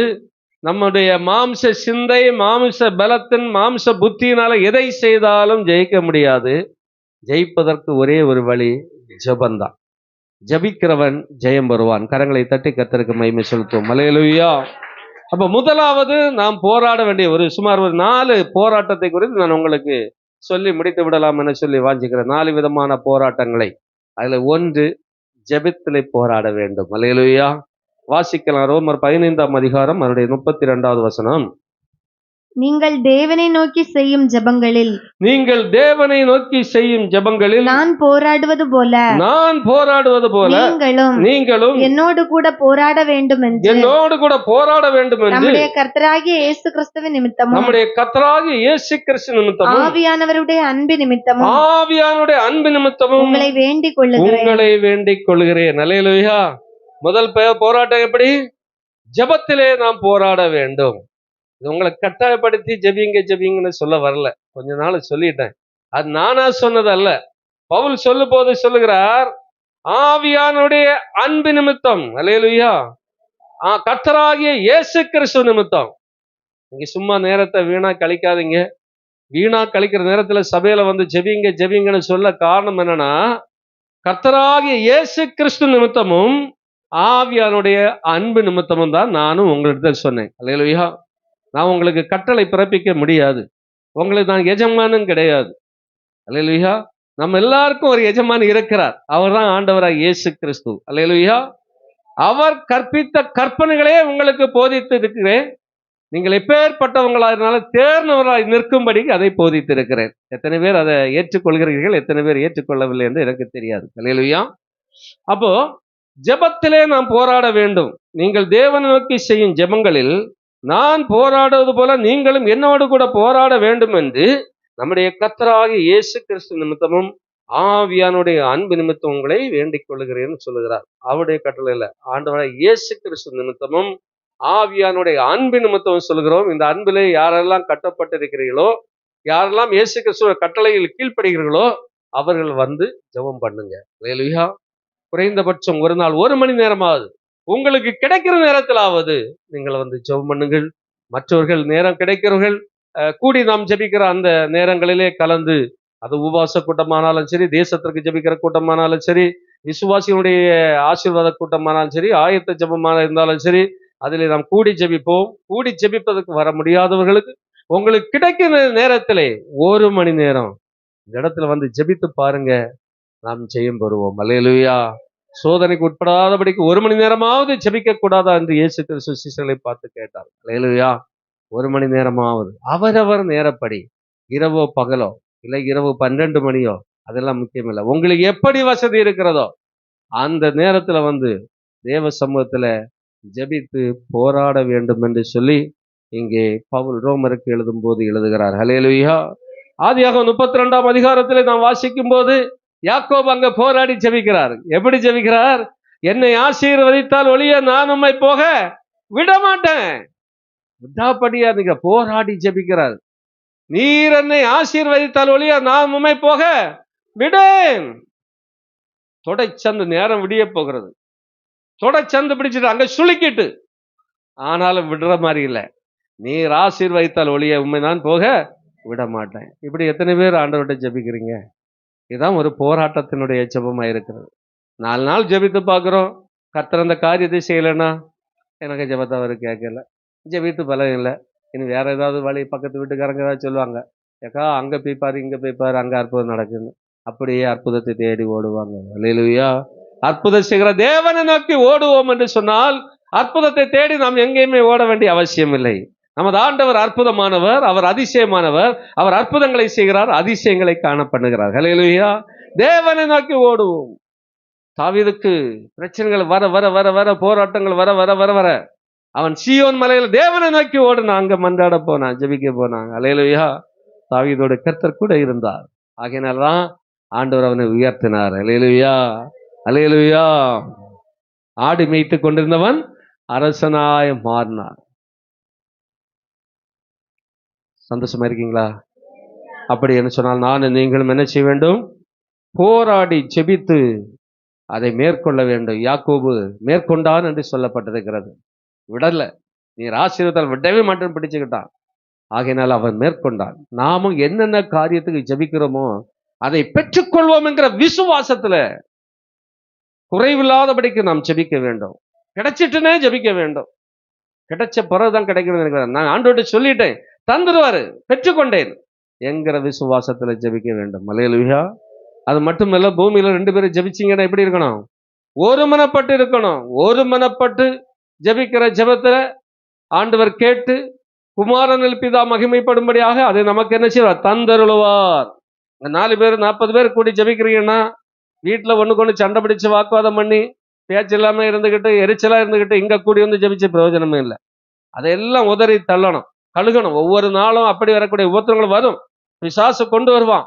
அதையெல்லாம் உதறி தள்ளி விட்டு நாம் பரிசுத்தம் உள்ளவர்களாய், அன்புள்ளவர்களாய், நீதி உள்ளவர்களாய் நாம் தேவ சமூகத்திலே காணப்படணும். அப்படி ஒருமனப்பட்டவர்களாய் வந்து ஜெபிக்கும் போது அந்த ஜெபத்தை கர்த்தர் கேட்டு உங்களுக்கு பதில் தருவார். அல்லேலூயா. 2வதாக பாவத்துக்கு விரோதமாக போராட வேண்டும். முதல்ல எப்படி போராடணும்? ஜெபத்திலே நாம் போராட வேண்டும். 2வது பாவத்துக்கு விரோதமாக நாம் என்ன செய்ய வேண்டும்? போராட வேண்டும். எபிரேயர் 12ஆம் அதிகாரம் அதனுடைய 4வது வசனத்தை நாம் வாசிக்கலாம். பாவத்திற்கு விரோதமாய் போராடுகிறதில் ம். இரத்தம் சிந்தப்படத்தக்கதாக நீங்கள் இன்னும் எதிர்த்து நிற்கவில்லையே. பாருங்க, இங்க எபிரேயர்ல சொல்லும்போது சொல்லுகிறார், பாவத்திற்கு விரோதமாக போராடுகிறதுல இரத்தம் சிந்தப்படத்தக்கதாக நீங்கள் இன்னும் நிற்கவில்லையே. ஒரு அலையில சொல்லுங்க பார்க்கலாம். சரியா தப்பா? சரியா தப்பா? பதிலே சொல்ல மாட்டீங்க. சரிதான். பாவத்துக்கு நம்ம மேல பாவம் ஒட்டி கொள்ளக்கூடாத அளவுக்கு ஒரு சில பாவங்கள் நம்மை தொடர்ந்து வரும்போது நாம் ரத்தம் சிந்தலுக்கு ஏற்றபடி அளவுக்கு எதிர்த்து நிக்கணும். அப்படின்னா நம்ம அடிபட்டாலும் பரவாயில்ல, செத்தாலும் பரவாயில்லைங்கிற அளவுக்கு பாவத்துக்கு நம்ம எதிர்த்து நிக்கணுமா, போராட வேண்டுமா? அல்லேலூயா. நம்முடைய பார்வையிலே பாவம், பேச்சில பாவம், சிந்தனையில பாவம், செயல்ல பாவம், நடக்கையில பாவம், கிரியையில பாவம், எத்தனையோ விதமான பாவங்கள் நம்மை ஒற்றி கொண்டு இருக்கிறது. இந்த பாவத்தை உதறி தள்ளிவிட வேண்டும். அந்த அளவுக்கு விசுவாசம் நம்மள்ட்ட வேணும். இந்த பாவத்தை உதறி தள்ளக்கூடிய அளவுக்கு, அதாவது ரத்தம் சிந்தக்கூடிய அளவுக்கு பாவத்துக்கு விரோதமா நம்ம என்ன செய்ய வேண்டுமா, போராட வேண்டுமா. அந்த அளவுக்கு போராடலன்னு இங்க சொல்றாரு. இங்க இருக்கிற நம்ம எல்லாரும் அப்படிதான். அந்த அளவுக்கு என்ன செய்யல, போராடல. இன்னையிலிருந்து போராடணும். இல்லையா? அப்பதான் அந்த ஜீவ கிரீடம் நமக்கு கிடைக்கும், நீதியின் கிரீடம் நமக்கு கிடைக்கும். அல்லையில சொல்லுங்க பார்க்கலாம். இல்லையா? அப்போ பாவம் நம்மை ஒட்டி கொள்ளாதபடிக்கு, பாவம் நிறைந்த உலகத்திலே வாழ்கிறோம், ரட்சிக்கப்பட்டவரோடு சேருகிறோம், ரட்சிக்கப்படாத சேர்கிறோம், நம்ம இனத்தாரோடு சேர்கிறோம், நம்ம சமுதாயத்தோடு நாம் சேர்ந்து இருக்கிறோம். இங்கே பலவிதமான பாவ செயல்கள் நடைபெறும். அவர்களை பார்த்து நாமும் என்ன செய்யக்கூடாது, பாரம்பரியமான சில கிரியைகளை நம்ம செய்யக்கூடாது. அவங்களுடைய குணாதிசயம் நம்மிடத்துல இருக்கக்கூடாது. கிறிஸ்துவின் சிந்தையே நமக்குள்ளால இருக்க வேண்டும். அல்லேலூயா. எனவே இந்த பாவத்தை உதறி தள்ளக்கூடிய அளவுக்கு, அதாவது ரத்தம் சிந்தக்கூடிய அளவுக்கு நம்ம நிக்கணும். என்ன கொன்னாலும் பரவாயில்ல, இந்த பாவத்தை நான் செய்ய மாட்டேன் அப்படின்னு நிக்கணும். யோசேப்புக்கு ஜெயில் தண்டனை வந்த பிறகு கூட இல்லையா, அவன் தன் பரிசுத்தத்தை காத்து கொண்டான். அந்த அம்மா சொன்னபடி அவன் என்ன செய்யல, பாவத்துல விழல. பாவத்துல விழாததுனாலேயே அவனுக்கு ஜெயில் தண்டனை கிடைச்சிட்டு. அவன் அந்த நேரத்தில் நான் ஒரு தப்பும் செய்யலப்பா, அந்த அம்மா தான் தப்பு பண்ணிச்சு சொன்னாலே போதும். அது கூட சொல்ல விரும்புகிறேன். கர்த்தர் என்னை நீதியின் பாதையில நடத்துவார் என்கிற விசுவாசம் அவனிடத்தில் இருந்தபடியினாலே ஒரு நல்ல போராட்டத்தை போராடினான். அல்லேலூயா. எங்கேயாவது பாருங்க, அவன் ஆண்டவரை சந்தேகப்பட்டு பேசின மாதிரி எங்கேயும் பார்க்க மாட்டீங்க. அடிச்சு குழியில போட்ட அண்ணன் மாதிரி திட்டின மாதிரி எரிச்சல் அடைஞ்ச மாதிரி எங்கேயும் பார்க்க மாட்டீங்க. வேற அடிமையா கொண்டு போய் நல்ல உபத்திரப்படுத்தி வேலை வாங்கினாங்க, எங்கேயுமே அவன் எரிச்சல் அடையவில்லை, யாருக்கு மேல கோபப்படவில்லை. அந்த தரிசனத்தை நம்பி இருந்தான். கர்த்தர் பார்த்துக்கொள்ள, கர்த்தர் கூட இருக்கிறார் என்பதை கடைசி மட்டுக்கும் அவன் காத்து கொண்டான். அல்லேலூயா. நம்ம ஒவ்வொருவரோடு கர்த்தர் கூட இருக்கணும். கர்த்தர் கூட இருந்தாதான் பாவத்தை என்ன செய்ய முடியும், உதறி தள்ள முடியும். இது கொஞ்ச நேரம், ஞாயிற்றுக்கிழமை மட்டும் இயேசு வேணும், மற்ற 6 நாளும் என்னுடைய மன விருப்பப்படி செய்வேன். இப்ப ஞாயிற்றுக்கிழமை கூட வேண்டாம், ஒரு 2 மணிக்கூர் 3 மணிக்கூர் கிடைச்சா போதும், மீதி நேரம் என் விருப்பப்படி எல்லாம் செய்வேன். இயேசுவ கூட இருந்தா அது சரியாகாது. எனக்கு விருப்பம் போல போக முடியாதுன்னு இயேசு ஒரு இடத்துல ஒதுக்கி விட்டுக்கிட்டு இவங்க தன் பாட்டுக்கு போறாங்க. அப்படி போனா இந்த பாவத்தை விட்டு உதறி தள்ள முடியாது. இரத்த சிந்தலுக்கு ஏற்ற அளவுக்கு நாம் போராட வேண்டும் இந்த பாவத்திற்கு விரோதமாக. ஒரு அலையிலே சொல்லுங்க பார்க்கலாம். அல்லேலூயா. நான் சொல்லாமலே உங்களுக்கு தெரியும் என்னென்னலாம் ஆண்டவருக்கு பிடிக்காதோ அந்த காரியத்தை எல்லாம் விட்டு விலக வேண்டும். அதனால எந்த கூட்டாளிகள் பிரிந்தாலும் பரவாயில்ல, எந்த சிநேகிதர் நம்ம விட்டு தூரம் போனாலும் பரவாயில்ல, யார் நம்ம செய்யாத குற்றத்தை செய்தேன் என்று சொன்னாலும் பரவாயில்ல, பாவம் நம்மை ஒட்டிக்கொள்ளாதபடிக்கு நாம் போராட வேண்டும். அதுக்கு கிறிஸ்து உதவி செய்வார். அவரோடு கூட நாம் இணைந்து வாழ்வோம் என்று சொன்னால் அதிலே நாம் ஜெயிக்க முடியும். அல்லேலூயா. எனவே முதலாவது சொன்னேன், ஜெபத்திலே நாம் போராட வேண்டும். 2வது, பாவத்திற்கு விலகி, பாவத்துக்கு விரோதமாக, பாவத்தை எதிர்த்து இரத்த சிந்தலுக்கு ஏற்ற அளவில் ஆனாலும் பரவாயில்ல, சாவே வந்தாலும் பரவாயில்ல, இந்த பாவத்தை நான் செய்ய மாட்டேன், இந்த பாவத்திற்கு நான் இடம் கொடுக்க மாட்டேன் என்கிற விசுவாசம், வைராக்கியம் எனக்கும் உங்களுக்கும் கட்டாயம் வேணும். கரங்களை தட்டி கர்த்தருக்கு மகிமை செலுத்தும். அல்லேலூயா. அடுத்ததாக 3வது ஒரு போராட்டம், பொல்லாத ஆவிகளோடு, வானமண்டலத்துல பொல்லாத ஆவிகளோடு, அதாவது சுருக்கமா சொல்ல போனா பிசாசோடு நாம் போராட வேண்டியது இருக்கிறது. அல்லேலூயா. இதுக்கு எல்லாத்துக்குமே காரணம் அவன் தான். அவனை ஜெயிக்கணும்னா நம்ம பாவத்தை விட்டு ஓடணும், ஜெபத்திலே தரித்திருக்கணும். அப்பதான் இவனை ஜெயிக்க முடியும். அல்லேலூயா. ஏன்னா இந்த பொல்லாத ஆவிகளோடு நமக்கு ஒரு போராட்டம் என்ன செய்கிறது இருக்கிறது. எபேசியர் 6ஆம் அதிகாரம் 12ஆம் வசனத்தை நாம் வாசிக்கலாம். ஏனெனில் மாம்சத்தோடும் இரத்தத்தோடும் அல்ல, துரைத்தனங்களோடும் அதிகாரங்களோடும் இப்பிரபஞ்சத்தின் அந்தகார லோகாதிபதிகளோடும் வானமண்டலங்களில் உள்ள பொல்லாத ஆவிகளின் சேனைகளோடும் நமக்கு போராட்டம் உண்டு. சொல்லுங்க பார்க்கலாம். நமக்கு போராட்டம் எங்க இருந்து வருது? மாம்சத்தோடு இரத்தத்தோடும் அல்ல. ஆனா நம்ம இப்ப போராடுறோம், எங்க போராடுறோம்? நமக்கு மாம்சத்துக்கு மாம்சமா இருக்கிறவரோடு போராடி கொண்டே இருக்கிறோம், இரத்தத்துக்கு இரத்தமா இருக்கிறவரோடு போராடி கொண்டே இருக்கிறோம். கணவன் மனைவி போராட்டம், மாமி மருமக போராட்டம், இந்த வீட்டுக்கு அந்த வீட்டுக்கும் போராட்டம், சகோதர சகோதரர்களால போராட்டம். அல்லேலூயா. இப்படி மாம்சத்துக்கு மாம்சம் போராட வேண்டிய அவசியம் இல்லை, இரத்தத்துக்கு இரத்தம் போராட வேண்டிய அவசியம் இல்லை. நம்மை சார்ந்த யார் இடத்துல எந்த போராட்டம் நமக்கு அவசியமே இல்லை. அல்லேலூயா.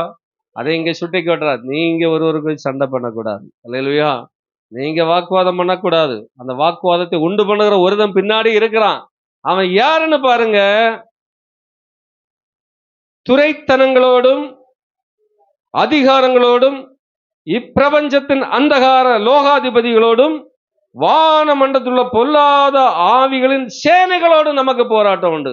ஒருத்தன் ரெண்டு பேர்ல ஒரு சேனை, ஒரு பட்டாளமே அங்க நிற்கிறது. அல்லேலூயா. பிசாசு எப்படி வந்திருக்கிறான்? பட்டாளமா குரூப்பா வந்து நிற்கிறான். 1-2 மேட்டர் இல்ல. இந்த லேகியோன்ங்கிற பிசாசு ஒரு வாலிபனை பிடிச்சது 6000 என்று சொல்லப்படுகிறது. 6000 பிசாசுகள் சேர்ந்து ஒரு வாலிபனை கொலை செய்ய வகை தேடினது. அல்லேலூயா. இயேசு வந்ததுனால அவனும் தப்பிச்சிட்டான். அவைகள் எல்லாம் எங்க போச்சு? பண்டிகை மேல போய் கடல்ல போய் தற்கொலை பண்ணி நினைச்சிட்டு செத்து போயிட்டு. அப்படி அவனை துரத்தணும். சிலவங்க பிசாசு ஓடும், அப்போதைக்கு நம்ம கொஞ்ச நேரம் துதி ஸ்தோத்திரத்தோட இருப்போம். அப்புறமா கொஞ்சம் நிலம கழிஞ்ச பிறகு பழைய பாவத்துல வந்துடுவோம். துரத்தப்பட்ட பிசாசு வனாந்தரம் எல்லாம் போய் சுத்தி பார்த்து அவனுக்கு அங்க இருக்க இடம் இல்லைன்னு திரும்பவும் அவன் இருந்த வீட்டுக்கு தேடி வருவான். நான் இத்தனை வருஷம் இந்த வீட்டுல இன்னும் ஆளு கூட இருந்து இவ்வளவு குடும்பத்தை குமைச்சிக்கிட்டு இருந்தேன், இயேசு கிறிஸ்து நாமத்தினால ஜெபித்து ஜெபித்து ஜெபித்து அவங்க துரத்திட்டாங்க, இப்ப எப்படி இருக்கிறாங்க பாப்போம் அப்படின்னு சொல்லிட்டு அவன் தன்னிலும் பலவானாகிய 7 பேரை கூட்டிட்டு வரான். அப்ப இருக்கிற உபத்திரம் எத்தனை மடங்கு கூடுது? 7 மடங்கு அதிகமான ரவுடி பிசாசுகளை கூட்டிட்டு வந்து பழைய இடத்துல வந்து எத்தி பாப்பானா. இங்க ஏற்கனவே நீங்க சபைக்கு வந்திருப்பீங்க, ரட்சிக்கப்பட்டீங்க, பாஸ்டர் ஜோம் பண்ணி இருப்பாரு, நீங்க எல்லாருமே நாம எல்லாருமே ஜோம் பண்ணி அந்த உபத்திரவம் மாறி இருக்கும். இந்த அம்மா கொஞ்ச நாள் ஆண்டவரே சோத்திரன்னு சொல்லும். 6 மாசம் இல்லைன்னா 6 வருஷம் கழிஞ்ச பிறகு இவங்க பழைய இடத்துல இருப்பாரு. சபையும் பிடிக்காது, பாஸ்டரையும் பிடிக்காது, உபதேசத்தையும் பிடிக்காது. பழைய மாதிரி ஒன்றும் இல்லைன்னு அவங்க சொல்லிக்கிடுவாங்க. அவங்க தான் பழைய மாதிரி இல்லாமல் போயிருப்பாங்க. ஆனால் பழைய மாதிரி பாஸ்டரும் இல்லை, சபையும் இல்லை, சபை மக்களும் இல்லைன்னு சொல்லிட்டு என்ன செய்வாங்க? ஓடிடுவாங்க. இப்போ அந்த பிசாசு என்ன செய்யணும்னா வனாந்தரம் எல்லாம் சுற்றி பார்த்து அங்கே இடம் இல்லாமல் தன்னிலும் பலவான இருக்கிற அதிக சக்தி உள்ள பிசாசுகளை கூட்டிட்டு 7 பேரை கூட்டிட்டு இங்கே வந்து அப்படி ஜன்னல் வழியாக ஒத்தி பார்க்கும்போது இங்கே பழையபடி ஜெபம் இல்லை, பாடல் இல்லை, ஆராதனை இல்லை, வேத வாசிப்பு இல்லை, பாவத்திற்கு இடம் கொடுத்திருக்கிறாங்க அப்படின்னு தெரிஞ்சா அவன் என்ன செய்வான்? புஷ்குன்னு உள்ள வந்து அப்பி பிடிச்சிருவான். முன்னிலைமையை பார்க்கலும் பின்னிலைமை மிக மோசமாய் மாறிவிடும். அதே நேரத்தில் நம்ம கர்த்தருக்குள்ளால இருப்போம்னா அவன் அப்படியே வந்து பார்க்கும்போது யோசிப்பான், நம்ம 7 மடங்குல 70 மடங்கு பலவான கூட கூட்டிட்டு வந்தாலும் இந்த வீட்டுக்குள்ள நுழைய முடியாது. இந்த வீட்டுக்குள்ள இயேசு இருக்கிறார், இந்த பிள்ளைகள் பரிசுத்தமா இருக்கிறான், பாவம் செய்வதற்கு வாய்ப்பே இல்லை, பாவத்துக்கு இடமே கொடுக்க மாட்டாங்க அப்படின்னு சொல்லிட்டு அவன் என்ன செய்வான்? திரும்ப போவான். நம்முடைய வீடுகள் எப்படி இருக்கிறது என்பதை நீங்கள் யோசித்து பாருங்கள். நீங்கள் இடம் கொடுத்தீங்கன்னா கஷ்டமான சூழ்நிலை தான். அவனை துரத்துறதுக்கு ஆண்டவருக்குள்ளால இருப்பீங்கன்னா அவன் எத்தனை பேரை கூட்டிட்டு வந்தாலும் அவன் பின்வாங்கி போயிடுவான். கர்த்தர் உங்களோடு கூட இருந்து பயங்கரமான காரியங்களை செய்வார். அல்லேலூயா.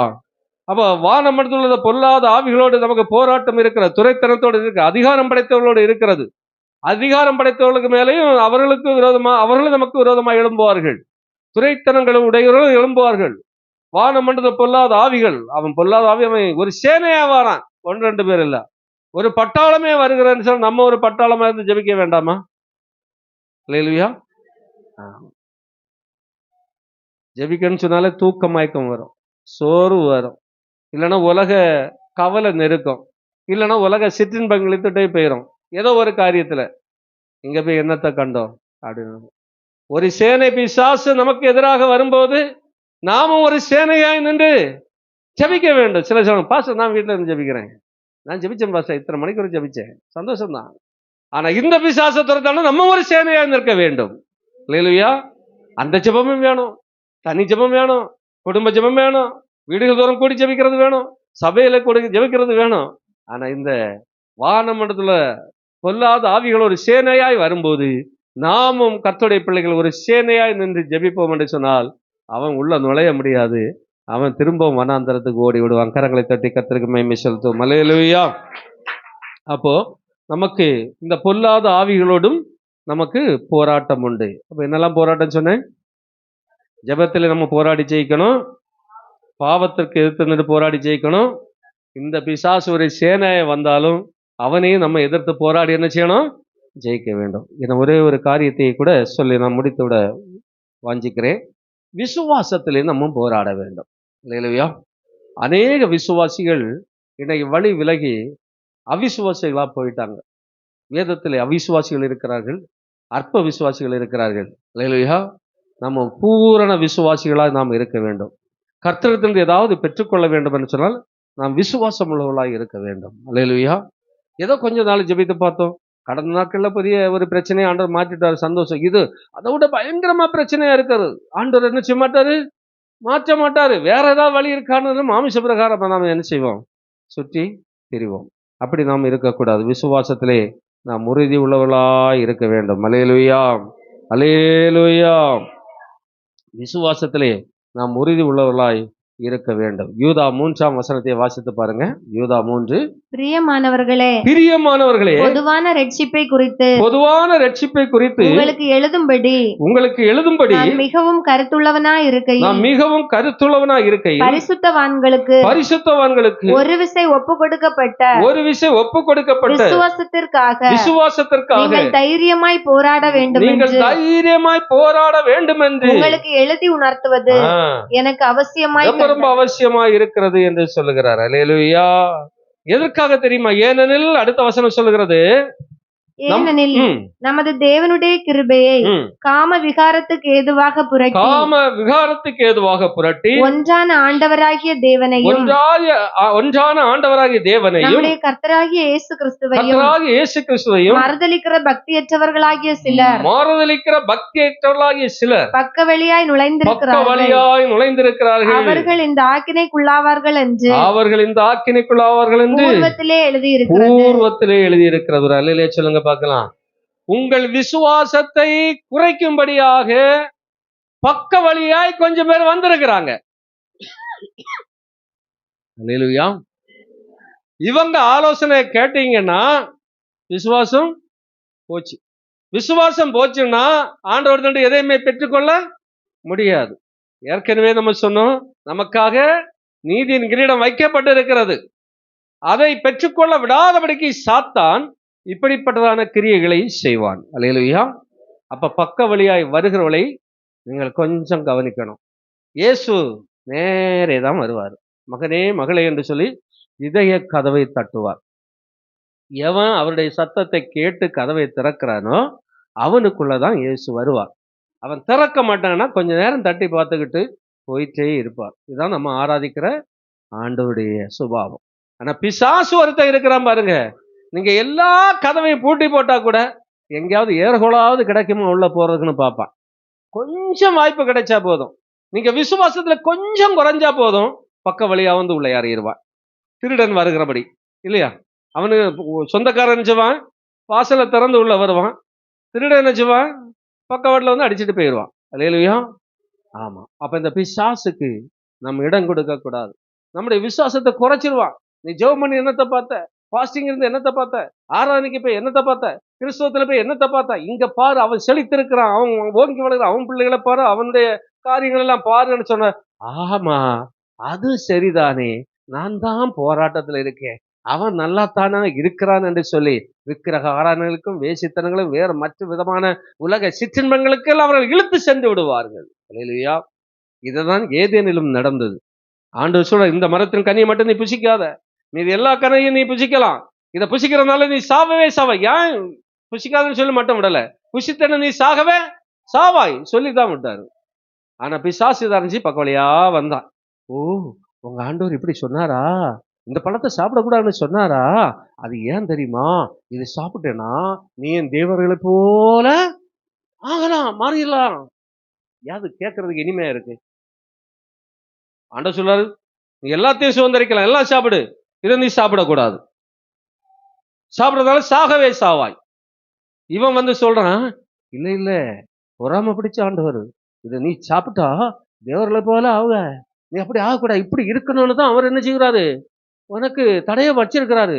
அதெல்லாம் மீறி நீ என்ன செய், சாப்பிடு பாரு அப்படின்னு சொன்னா அவ பார்த்தா அழகாக இருக்கு, இச்சிக்கப்படத்தக்கதா இருக்குது, ருசிகளதா இருக்கு அப்படின்னு சொல்லி தானும் புசித்து தன் புருஷனுக்கும் கொடுத்தாள். பாவம் பிறந்தது. அல்லேலூயா.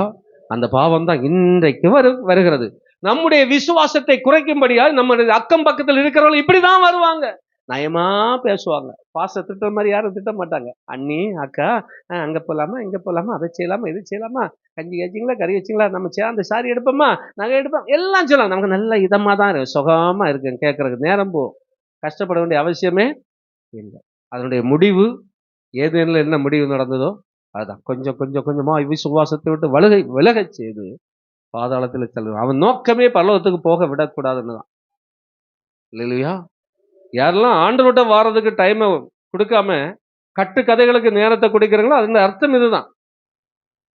கர்த்தர் மேல பாரத்தை நீங்க வைக்கல, பாரத்தை நீங்களே சுமக்கிறீங்க.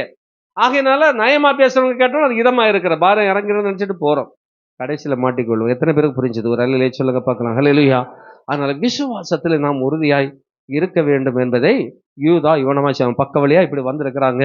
அங்க வீட்டுல வர்றது மட்டும் இல்ல, சபையிலும் வந்துச்சு. ஏன்னா ஆராதனையும் அப்படிதான் இருக்கிறது, இந்த செய்திகளும் அப்படிதான் இருக்கிறது, ஜெபங்களும் அப்படி மாறிட்டே தான் இருக்கிறது, எல்லாமே வித்தியாசம் ஆகிட்டே இருக்கிறது. ஜாக்கிரதையா இருந்து கொள்ளுங்கள். அல்லேலூயா, அல்லேலூயா. எனவே விசுவாசத்திலே நீங்கள் மிகவும் கவனமாய் இருக்க வேண்டும்.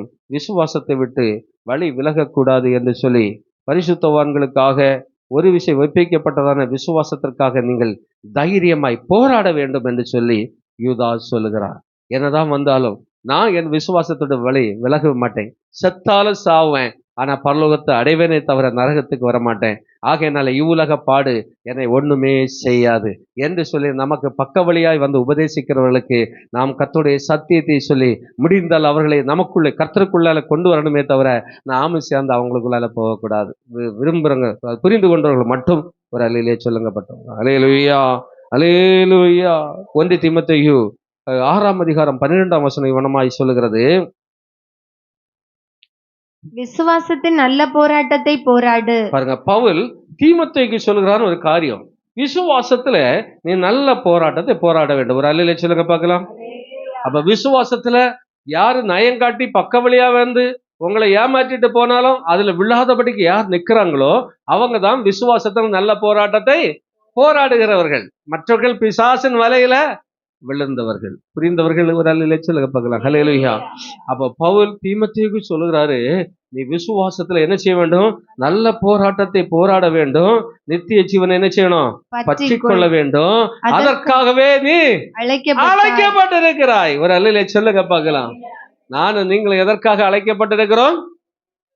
நித்திய ஜீவனை சுதந்திரிக்கும். ஆண்டவர் தந்திருக்க வாக்கு தத்தம் என்ன? நித்திய ஜீவனை தருவேன். இதுதான் வாக்கு தத்தம். இதை சுதந்திரிக்க தான் நம்ம வந்திருக்கிறோம்.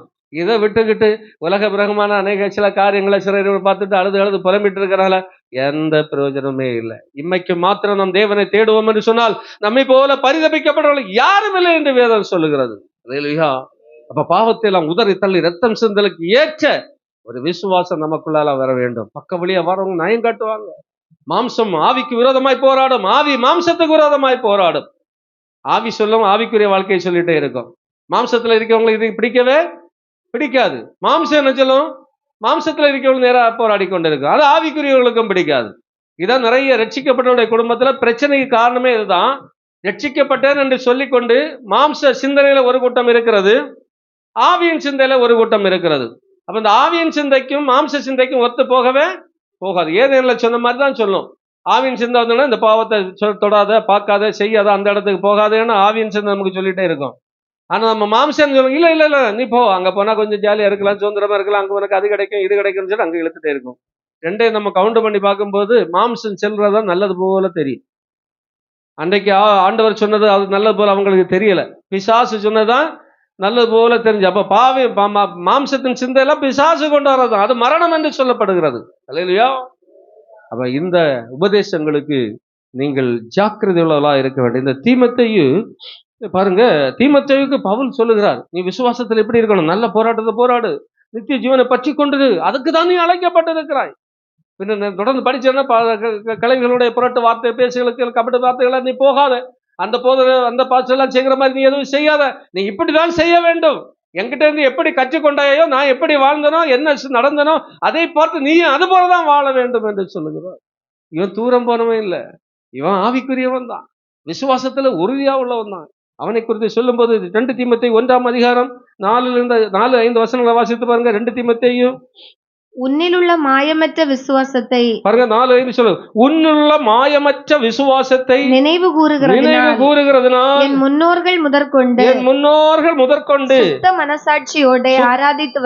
சுத்த மனசாட்சியோட ஆராதித்து வரும் தேவனை நான் ஸ்தோத்தரிக்கிறேன். அந்த விசுவாசம் முந்தி உன் பாட்டியாகிய லோவிசாலுக்குள்ளும் உன் தாயாகிய ஐனேக்கியாளுக்குள்ளும் நிலைத்திருந்தது. அது உனக்குள்ளும் நிலைத்திருக்கிறது என்று நிச்சயித்திருக்கிறேன். கரங்களை தட்டி கர்த்தருக்கு மகிமை செலுத்துங்க. நேற்றைக்கு ரட்சிக்கப்பட்டவங்க அல்ல, அவங்க பாட்டியின் காலத்திலும் அந்த அம்மாவின் காலத்திலும் அவனுடைய காலத்திலும் அவங்க விசுவாசத்தில் நிலைத்திருக்கிறார் என்பதை பவுல் உறுதிப்படுத்துகிறார். அவ்வளவு விசுவாசமுள்ள பாட்டி, அவ்வளவு விசுவாசமுள்ள தாய். இந்த பிள்ளையும் இந்த பையனை 3வது பேர பிள்ளை, பாட்டிக்கு பேரன், தாய்க்கு மகன், 3வது தலைமுறை வருகிறது. இவனும் விசுவாசத்துல உறுதியா இருக்கிறவன் என்று அவர் சர்டிபிகேட் கொடுக்கிறாரு. அப்படி விசுவாசத்துல உறுதியா இருக்கிறாய் என்று உனக்கு நான் சர்டிபிகேட் தந்தாலும் நீ என்ன செய்யக்கூடாது, விசுவாசத்துல நல்ல போராட்டத்தை போராட்டம். நமக்கு போராட்டம் உண்டு. ரட்சிக்கப்பட்ட குடும்பம், கர்த்தருக்கு பயப்படுகிற குடும்பம், அவங்களுக்கு எச்சரிப்பு செய்து வேண்டாம் என்று இல்லை. அல்லேலூயா. ஆமா, கடந்த நாட்கள்ல ஒரு சகோதரி பேசுனாங்க, வரக்கூடிய பாஸ்டர் எல்லாம் மனம் திரும்புன்னு பிரசங்கம் பண்றாங்க. நாங்க என்ன மனம் திரும்பாமலா இருக்கிறோம்? நாங்க மனம் திரும்பிதானே ரட்சிக்கப்பட்டு மூலிகை ஞானஸ்நானத்தை பெற்று அபிஷேகத்தை பெற்று இத்தனை வருஷம் நாங்க வாழ்ந்தாச்சு, ஆராதித்தாச்சு. இப்பவும் வரக்கூடிய பாஸ்டர் எல்லாம் மனம் திரும்புன்னு பிரசங்கிக்கிறோம் குற்றமா சொன்னாங்க என்கிட்ட. எப்படி அவங்களை சொல்லி திருத்துவதே தெரிய மாட்டேங்குது. அப்ப இத்தனை வருஷம் அபிஷேகத்தை பெற்று வாழ்ந்து கொண்டிருந்தாலும் உன் வாழ்க்கையில ஏதோ ஒன்று இன்னும் மனம் திரும்ப இருக்கிறபடினாலே கர்த்தர் அந்த போதனைகளை கொண்டு அந்த வார்த்தையை பிரசங்கிக்கிறார். அல்லேலூயா. மனம் திரும்ப வேண்டும். இதான் கடைசி வரைக்குள்ள பிரசங்கமே சொல்ல போனதுதான். தீர்க்கதரிசிகள் காலத்திலும் இயேசு கிறிஸ்துடைய காலத்திலும் இன்னுமாய் அப்போஸ்தலருடைய காலங்களிலும் இன்னுமாய் மிஷனரிகளுடைய காலங்களில் கடந்து வந்த எல்லாருடைய காலங்களிலுமே முக்கியமாய் பிரசங்கிக்கப்பட்டதான வார்த்தை மனம் திரும்புங்கள், பரலோக ராஜ்யம் சமீபித்திருக்கிறது. ஹல்லேலூயா. இயேசு கிறிஸ்து ஞானஸ்நானம் எடுத்த முதல் பிரசங்கமே மனம் திரும்புங்கள், பரலோக ராஜ்யம் சமீபித்திருக்கிறது. இந்த பூமியை அழிந்து போகிற கடைசி நிமிஷத்து வரையிலும் மனம் திரும்புங்கள், பரலோக ராஜ்யம் சமீபித்திருக்கிறது. இயேசு சீக்கிரமாய் வருகிறார். கரங்களை தட்டி கர்த்தருக்கு மகிமை செலுத்துங்க. ஹல்லேலூயா. ஏதோ ஒரு காரியத்தில் நம்ம இன்னும் மனம் திரும்ப இருக்கலாம். பாத்தீங்களா, இந்த தீமோத்தேயு பாட்டி விசுவாசத்துல உறுதியா இருக்கிறாங்க. அதை பவுல் சர்டிபிகேட் கொடுக்கிறாரு. எனக்கு தெரியும், நல்ல உறுதியா இருக்கிறாங்க. உங்க அம்மா அவங்களும் நல்ல விசுவாசத்துல உறுதியா இருக்கிறாங்க. நீயும் நல்ல உறுதியா தான் இருக்கிற. ஆனா இந்த விசுவாசத்தை குறைக்க முடிய போராட்டம் நமக்கு வரும். இதுல இந்த விசுவாசத்திலே நீ நல்ல போராட்டத்தை போராட வேண்டும். ஹல்லேலூயா. நித்திய ஜீவனை நாம் சுதந்திரிக்க வேண்டும். அதற்காகவே அழைக்கப்பட்டிருக்கிறாய். நானும் நீங்களும் அழைக்கப்பட்டிருக்கிறது நித்திய ஜீவனை சுதந்திரிப்பதற்காக. ஒருவேளை ஆரம்ப காலத்தில் சில சிறையிருப்புகள் இருக்கலாம், வந்து ஜெபித்திருப்போம். ஆண்டவர் அற்புதங்களை அதிசயங்களை நமக்கு செய்திருப்பார். பிற்காலத்தில் வரும்போது கொஞ்சம் லேட்டாகவும் சில காரியங்கள் நடக்காம இருக்கலாம். ஆக நம்ம பின்வாங்கி போவதற்காக நித்திய ஜீவனை சுதந்திரிப்பதற்காகவே நாம் அழைக்கப்பட்டிருக்கிறோம் என்பதை நானும் நீங்களும் மறந்து போகக்கூடாது. கரங்களை தட்டி கர்த்தருக்கு மகிமை செலுத்துகிறேன். ஆகையினால விசுவாசத்திலே நான் தலைமுறையா விசுவாசத்துல உறுதியா இருக்குன்னு சொல்லிக்கிட்டு இருக்க கூடாது. விசுவாசத்துல நம்ம போராடி ஜெயிக்க வேண்டும். அதற்கு தான் அழைக்கப்பட்டிருக்கிறோம். போராட்ட வேண்டாம் என்னல, போராடத்தான் அழைக்கப்பட்டிருக்கிறோம். அல்லேலூயா. எத்தனை பேர் சந்தோஷமா இருக்கிறது? நித்திய ஜீவன் எத்தனை பேருக்கு வேணும்? ஆமா, நித்திய ஜீவன் எல்லாருக்கும் வேண்டும். அல்லேலூயா. அப்படி என்று சொன்னால் இந்த போராட்டத்திலே நாம் போராடி, பவுல் சொன்னது போல நல்ல போராட்டத்தை நாம் போராடி ஆக வேண்டும். ஓட்டத்தை முடிக்க வேண்டும், விசுவாசத்தை காத்துக்கொள்ள வேண்டும். அப்பொழுது நமக்கு வைக்கப்பட்டிருக்கிறதான அந்த நீதியின் கிரீடம், அதாவது நித்திய ஜீவனை கர்த்தர் நமக்கு தருவார். எனக்கு மட்டுமல்ல, உங்களுக்கு மட்டுமல்ல, அவருடைய பிரசன்னத்திலே இருக்கிற அனைவருக்கும் அதை தந்தருள்வார். அதை பெற்றுக்கொள்ள வேண்டும் என்று சொன்னால் 4 காரியங்கள் உங்களிடத்தில் சொன்னேன்.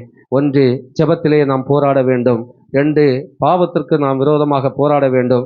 3, பொல்லாத ஆவிகளுக்கு விரோதமாய் போராட வேண்டும். 4, விசுவாசத்தை காத்துக்கொள்ளும்படியாக நாம் போராட வேண்டும். இந்த 4 காரியத்திலும் ரத்தம் சிந்துவோருக்கு ஏற்ற அளவுக்கு நாம் போராடுவோம் என்று சொன்னால், வாக்கு மாறாத தேவன் நித்திய ஜீவனை தருவேன் என்று சொன்னார் அல்லவா? அந்த நித்திய ஜீவனை நமக்கு தந்துள்ளார். ஆண்டவராக இயேசு கிறிஸ்து அதை சீக்கிரமாய் வரப்போகிறார். மனம் திரும்புங்கள், பரலோக ராஜ்யம் சமீபித்திருக்கிறது. நாம் நல்ல போராட்டத்தை போராடுவோம், விசுவாசத்தை காத்துக்கொள்வோம், நீதியின் கிரீடத்தை பெற்றுக்கொள்வோம். கரங்களை தட்டி கர்த்தருக்கு மகிமை செலுத்துவோம்.